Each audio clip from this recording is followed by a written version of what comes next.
Welcome to the GCN News Show. I'm temporarily back at GCN's HQ, but our new roving reporter Tom Last is out at the Tour to fill us in on the action. Thanks, Simon. We're here just over the summit of the Orica d'Ancy in the middle of the Pyrenees.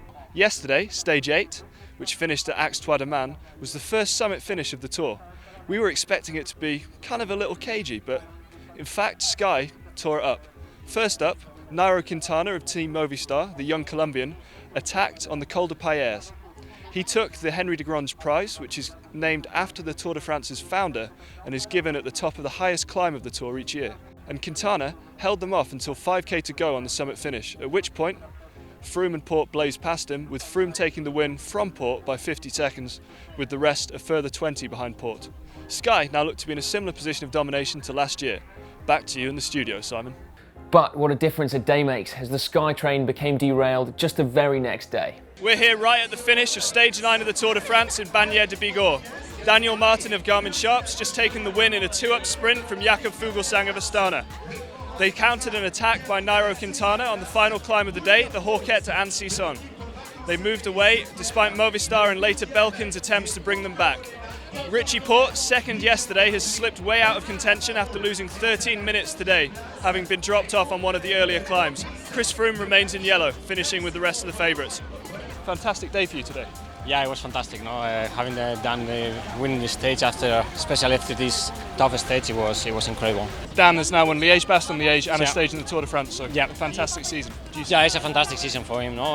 Winning those two big races, so that's fantastic. Especially he proved he could win a big classic, and then proving that today he can win again here in the Tour de France has been fantastic for us. Do you see this as the year where Dan kind of emerges as a star of world cycling and as a Grand Tour contender? Yeah, he already started winning stages in the Vuelta, winning more races. He won this year. We can say it's this explosion. He was like taking off. Of the winning Catalonia, winning the stage here, winning Liège. So I think this is the year that he's confirming that he's a great and fantastic rider. And do you think he can follow in the footsteps of his uncle? So with the Giro, the Tour, and maybe the World?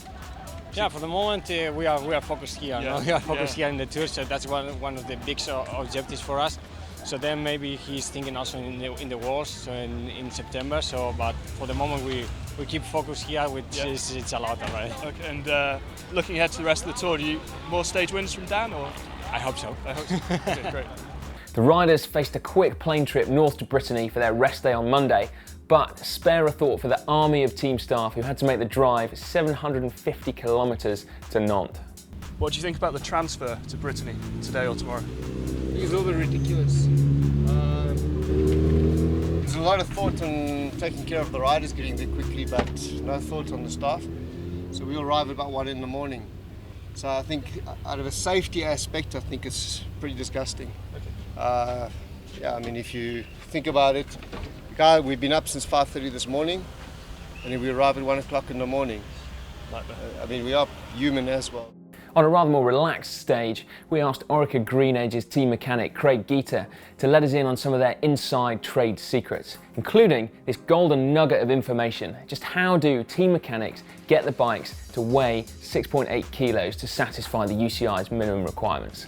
Once we get the complete weight, we can chop around with if we use SRM or which model of wheel we use, whether we use the climbing wheel or the aero wheel, which is a bit heavier.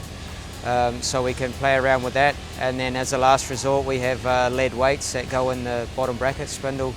We actually screw them to the cap on the left hand side of the crank, so they go from 5 grams, 10 grams, 20 grams up to 300 grams, and then we can just pull the cap out and put the normal cap back in if we need to lose or add weight.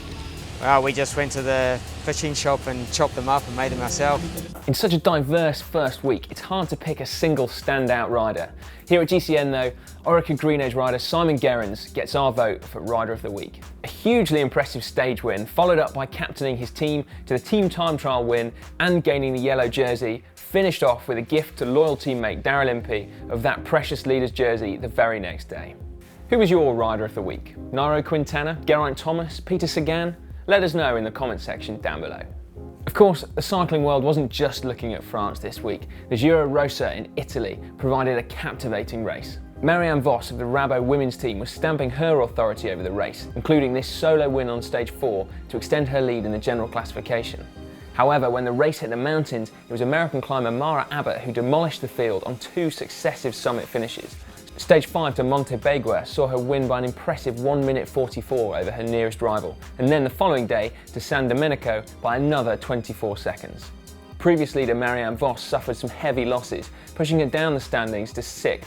Unabashed, she did take another stage win on stage 7 to take her tally to 3 for the race. Abbott defended bravely in the final stage time trial, but her lead had been so substantial going into it that even 38th place on the day and losing 2 minutes 14 seconds to the winner was not enough of a time loss to wrestle that pink leader's jersey from her shoulders. The Tour of Austria perpetually lives in the shadow of the Tour de France, but it is one of the most feared stage races on the calendar thanks to its incredibly mountainous parcours.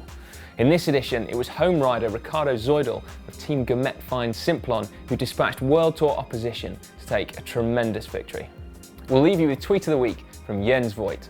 Just in case I'm too tired to find my own bike, mechanics put a sticker on to help this elderly citizen find his bike. I'm back out to the Tour de France next week. Thanks for watching. Fastest time up this side of the mountain is an astonishing 55 minutes and 51 seconds. That was set by Spain's Iban Mayo back in 2000.